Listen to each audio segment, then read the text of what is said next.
I go to sleep, try to go to sleep. I wake up in the morning, go to Lieutenant Colonel Peacocks, and I say, listen, I'm going to get out of the Army because I'm going to go pursue my dreams. But thank you for everything you got me. Everything you got that I wanted on my orders, he got me.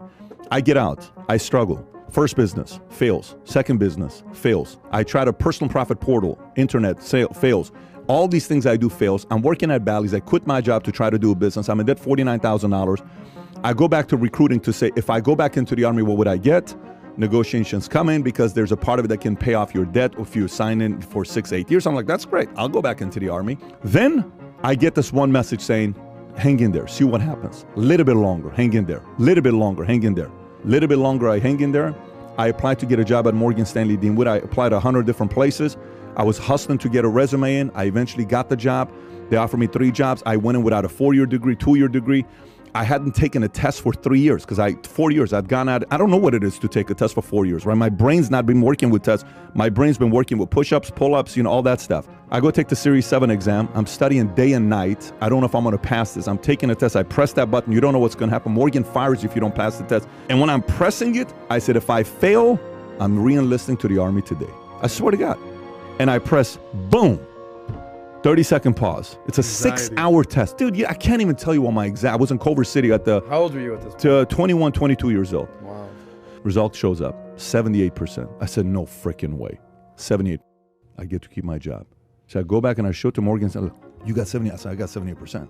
Like, damn, none of us thought you were going to get... I said, dude, I didn't think I got 78%. Got 78 freaking percent. 1.8 GPA. Yeah. So then I stay... I work my ass off. My dad has a heart attack. Rather than partying 5 days a week, I put my head into the books and I start reading. A girl the other night, we're having dinner and everybody's talking about their school. So I went to this school. I went to that school. And I'm just enjoying all the conversations because like, oh, I got my MBA, I got my master's, I got my PhD. I'm like, freaking, this is all. I'm the last one. This is sick.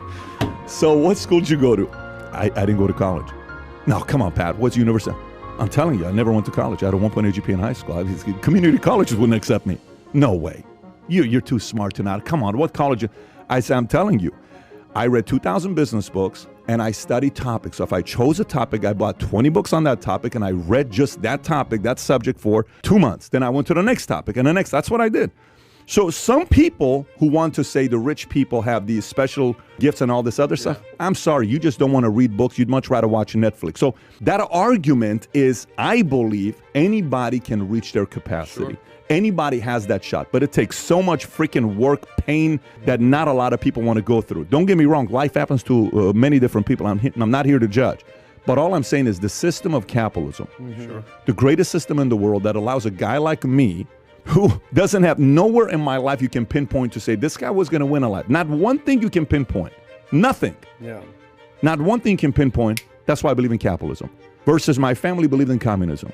My family believed in socialism. Now I'm like, listen, just leave me alone. Let me see what I can do. If my market's 50, I'm good. I'm happy because I'm giving my best. If my market pays 75, I'm happy because I'm giving my best.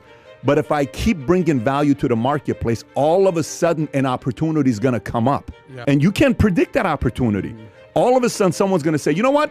We're going to do this project. I want you to be a part of it. Here's how it's going to work out. Freaking boom, your name pops up. What the hell just happened here? Because behind closed doors, rather than throwing the towel, you're giving your best. Capitalism works. It's those who don't work that hate capitalism, unfortunately. Those who don't work and don't improve. Some say, I work my ass off, but they don't read books. It's those two criterias. You got to work, you got to improve, you got to have a decent attitude. If you have that, capitalism is going to fail for you. Outlast, you always say. Just the first two. Just the first two. The first two will land you a good job. Listen, nothing about what I said has to do with my last name. Nothing with what I said has to do with the school I went to. Nothing with what I said has to do with certain God-giving. Nothing with what I said has to do with that. Formula is very transferable to others.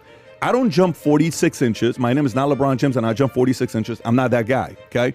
I'm not a statistician that I can just go through some of the stats, that stuff and I'm Ray Dalio. No, I'm not that guy. It's called work your ass off and improve. I challenge anybody to do the following. Take 4 subjects: sales, negotiation, human nature, and money.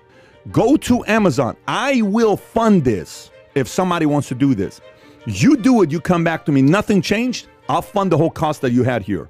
4 topics. Read every book on negotiation, above 400 reviews on Amazon, that's 4+ star. Read any book that's above 4 star, 25 of them, 400 reviews on sales. Read any book on human nature, psychology, persuasion, negotiation, any of that stuff. Forster, like How to Win Friends, all that stuff. Then read any book on money with 400 plus reviews. Read Principles, like things like that by Dalio, by Buffett. And for 2 years, obsess over doing that. For 2 years, obsess over doing that.